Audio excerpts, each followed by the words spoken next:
Okay, we gotta do this. Another video of the Calgary Gideon Keys. I have to finish this once, and this is going nowhere fast. My life's becoming a living fucking hell, and I just gotta finish this, alright? Some people have been asking me, how the hell do you know the numbers, like, in chronological order? It's because I thought it would be easier to just make them in chronological order, so I took the book and typed them all out. Then I printed them, and I'm reading them to you. Okay. We were at, number 22. Jesus fucking Christ, there's 200 of these fuckers. Number 22. The photographs. It is possible, although only by sheer luck, to come into possession of a set of photographs that depict your future. Travel to any 1-hour photo developer in the city and give the clerk a blank roll of Kodak film to develop. In the next hour, use an empty camera to take as many photographs of yourself or your home as possible. When you return to the store, the clerk will either chastise you for handing over the empty film and wasting his time, or ashen-faced hand you a set of photographs. The cause of the clerk's discomfort will soon become clear. At least half of the photographs will depict you as you will look after your death, decomposing in whatever pose you are in when you snap the corresponding shot. The others will show how you age, including clothing, scars, piercings, and other artificial markings.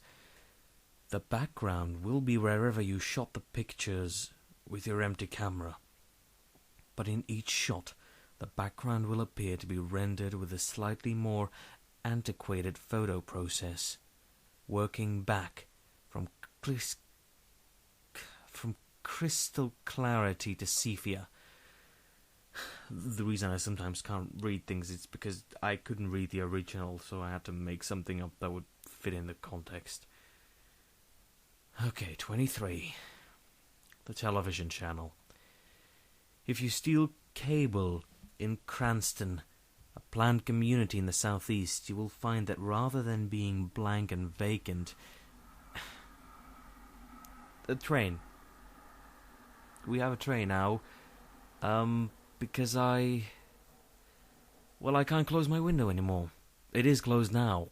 But, for some reason, when I woke up one day, there were 3 huge freaking holes in it. Just 3 round holes. Not like a stone was thrown through it, but 3 holes cut in it for some reason. Nothing was missing, nothing was gone, but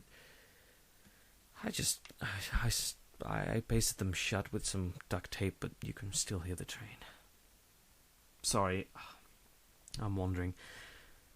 If you steal cable in Cranston, a planned community in the southeast, you will find that rather than being blank and vacant, Channel 1 is given over to a foreign and unfamiliar test card and mumbled voices in a language that sounds Slavic but is utterly unrecognizable. In order to discover more, you must possess an old PAL or PAL television, adjust the balance of color and contrast on your set, both at the same time, and wait for the test card to fade.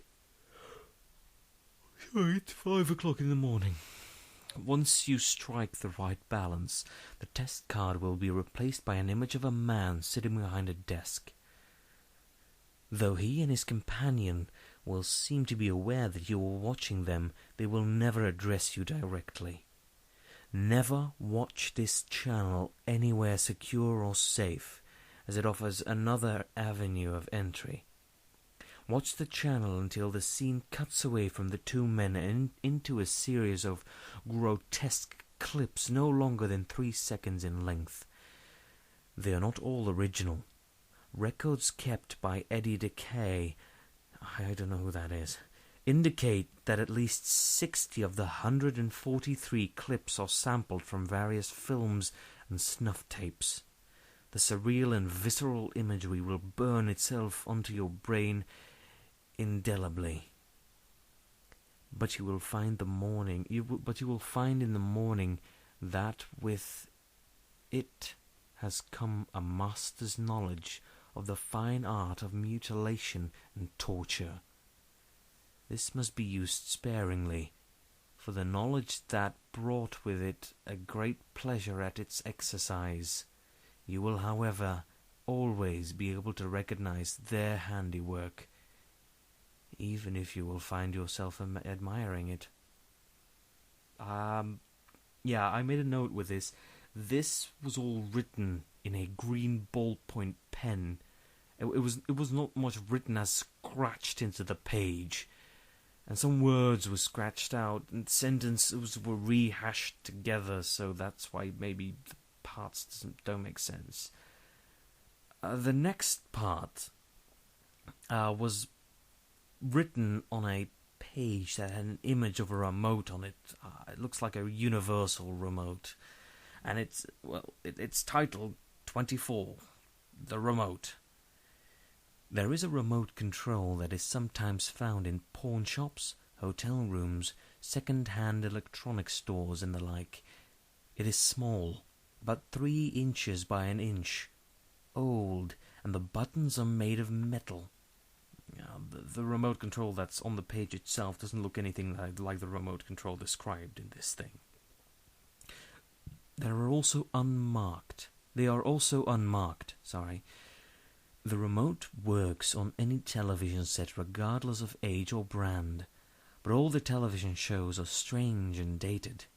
If they had television in 1901, this is what the programs it played would look like. Like old films, they're interspersed with cards transcribing dialogue and providing context. Despite this, the footage appears documentary in nature, focusing on major events. As you continue watching, the shows will... Sorry, once again. The shows will gradually move forward in years, depicting more events. Around 1920, these will start to become unfamiliar. Occasionally the names or places will be wrong. By 1935 there will be few exceptions. They will be utterly and unrecognizable. The footage ends in 1948, with a strange variation of the Nazi German flag blowing in the wind atop a pile of rubble in a desolate wasteland. Okay. The street. There is a street in the increasingly gentrified community, Bowness, that is completely unlike the rest of the district. A stone's throw from the post-war subsidized housing, you find a street from which little to none of the rest of the city is visible. The street is much rougher and bumpier than any other road in the city.